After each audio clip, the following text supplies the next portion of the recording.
আসসালামু আলাইকুম রহমতুল্লাহ। দরিদ্রতা রাসূল সাল্লাল্লাহু আলাইহি ওয়াসাল্লামের নিত্যদিনের সঙ্গী। খেয়ে না খেয়ে দিন প্রচারের সর্বাত্মক প্রচেষ্টা চালিয়েছেন তিনি। কখনো কখনো দু চারটা খেজুর খেয়ে দিনাতিপাত করেছেন, আবার কখনো বা একাধারে টানা কয়েকদিন অভুক্ত অবস্থায় থেকেছেন। কিন্তু এরপরও আল্লাহ তাআলার প্রতি তার আস্থা ছিল অবিচল। একদিনের ঘটনা, সকাল সকাল একদল লোক রাসূল সাল্লাল্লাহু আলাইহি ওয়াসাল্লামের দরবারে এসে উপস্থিত।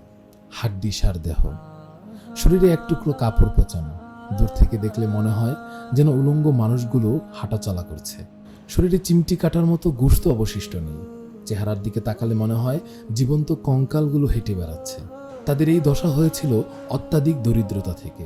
রাসূল সাল্লাল্লাহু আলাইহি ওয়াসাল্লাম প্রায় নিঃশেষ হয়ে যাওয়া মুজার গোত্রের এই দুরবস্থা দেখে খুব বেশি ব্যথিত হলেন। তিনি এতটাই কষ্ট পেলেন যে তার চেহারার রং পরিবর্তন হয়ে গেল। মুহূর্তেই তিনি ছুটে গেলেন তার ঘরে, যেন তাদের জন্য কিছু খাবারের ব্যবস্থা করা যায়। কিন্তু ঘরে কোনো খাবার না পেয়ে তিনি আবার ছুটে বেরিয়ে এলেন। মুজার গোত্রের এই দুরবস্থা তাকে অস্থির করে তুলল।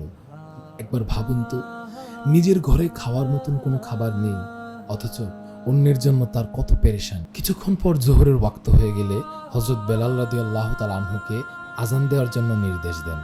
তখন হযরত বেলাল রাদিয়াল্লাহু তাআলা আনহু আজান দেন এবং সকল সাহাবায়ে কেরাম আজান শুনে জোহরের জামাতে শরীক হওয়ার জন্য উপস্থিত হয়।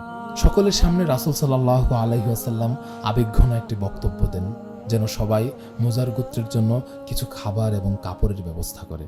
সোনার মানুষগুলো রাসূল সাল্লাল্লাহু আলাইহি ওয়াসাল্লামের আবেগঘন বক্তব্যে এতটাই সাড়া ফেলেছে যে অল্প কিছু সময়ের মধ্যেই মসজিদে নববীর আঙিনায় দুটি স্তূপ তৈরি হয়ে যায়। একটি স্তূপ ছিল খাবারের আর অন্যটি কাপড়ের।